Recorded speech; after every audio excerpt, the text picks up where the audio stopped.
ایک حدیث ہے جو سیدنا علی رضی اللہ عنہ نے خود بیان فرمائی ہے، حکماً یہ حدیث مرفوع ہے،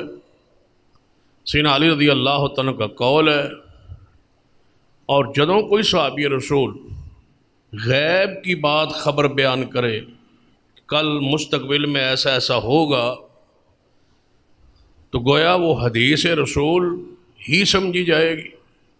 کیوں صحابی سچے ہیں،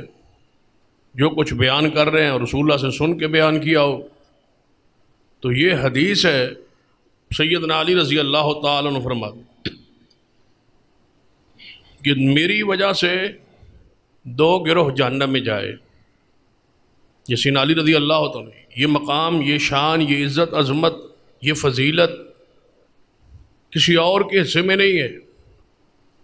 اس حدیث نے سیدنا علی کو انتہائی حساس شخصیت بنا دی، انتہائی محتاط شخصیت۔ سیدنا علی رضی اللہ عنہ فرماتے ہیں کہ میرے وجہ سے قیامت والے دن 2 گروہ جہنم میں جائے۔ ایک گروہ مجھ سے حد سے زیادہ محبت کرے گا، جو میرا مقام نہیں ہے وہ بیان کرے گا، جو میری شان نہیں ہے وہ بیان کرے گا۔ اور دوسرا ایک گروہ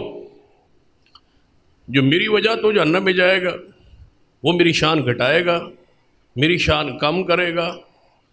میری تنقید کرے گا، مجھ سے بغض رکھے گا، تو وہ گروہ، وہ طبقہ بھی جہنم میں جائے۔ اب آپ اندازہ کریں کہ جس شخصیت سے حد سے زیادہ یا شریعت کی حدود سے زیادہ محبت کی جائے تو جہنم کی خبر، اور اگر ان سے محبت شان کے مقام جو ان کو اللہ نے دیا ہے اس سے کم کی جائے یا ان کی شان گھٹائی جائے، کم کی جائے، تو پھر بھی جہنم۔ تو کتنی حساس شخصیت۔ اور دوسری بات جو اسی روایت سے ثابت ہے، اگر آپ غور کریں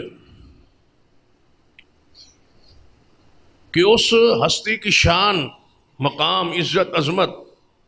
جاننا کتنا ضروری ہوگا، اس کے مقام کو پڑھنا اور سننا کتنا ضروری ہوگا، جس کی شان بڑھوتری بھی جہنم اور جس کی شان میں کمی بھی جہنم۔ تو یہ کس صورت میں ہو سکتا ہے؟ جہنم سے بچنا ہے نا،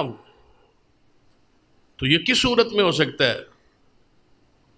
کہ سیدنا علی رضی اللہ تعالیٰ کی وہ شان، وہ مقام، وہ حیثیت جو قرآن اور حدیث بیان کرے، اس کی پوری معرفت ہو،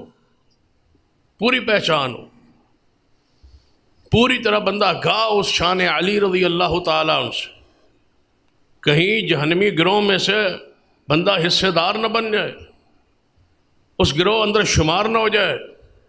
اگر صحیح معرفت نہ ہوئی، شان سمجھ نہ آئی، اور آپ کی لا علمی اور جہالت کی وجہ سے، بغض کی وجہ سے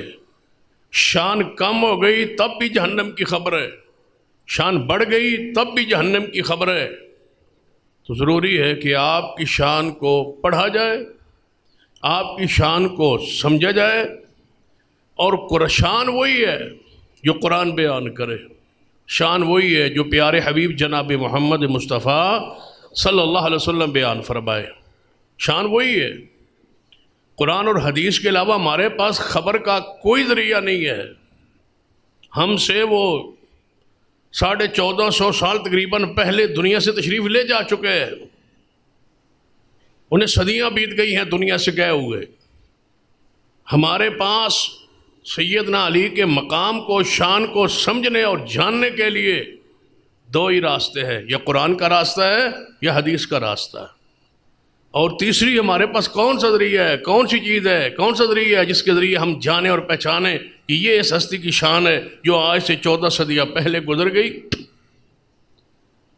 خبر یقینی ہو، ایمان کا مسئلہ ہے، عقیدے کا مسئلہ ہے، تو سیدنا علی رضی اللہ تعالیٰ عنہ کہ وہ شان اصل میں چونکہ غلو ہے اور تنقیص ہے، ایک طرف شان بڑھانے والے ہیں اور دوسری طرف شان گھٹانے والے ہیں، تو درمیان میں اعتدال اور امت وسط کے طور پر اہل سنت اہل الحدیث موجود ہے۔ جن کی عقیدہ نظریے پر یہ پردہ ڈالا گیا ہے سیدنا علی رضی اللہ تعالیٰ کی شان اور مقام کے حوالے سے، کہ لوگوں کے کان عادی ہو گئے غلف سن سن کر،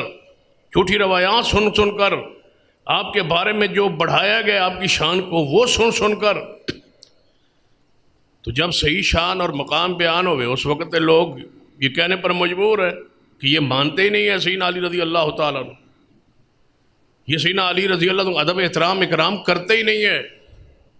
کہ ان کے ذہن میں یہ ہے کہ جب تک وہ نظریہ نہ ہو جو دوسروں کا ہے تو پھر شان علی کو سمجھا جائے گا، پھر شان علی کا حق ادا ہوگا۔ یاد رکھیے وہ شان نہیں ہوتی جو قرآن سے ثابت نہ ہو، وہ شان نہیں ہوتی جو حدیث رسول سے ثابت نہ ہو۔ سیدنا علی کی شان تاریخ کی اور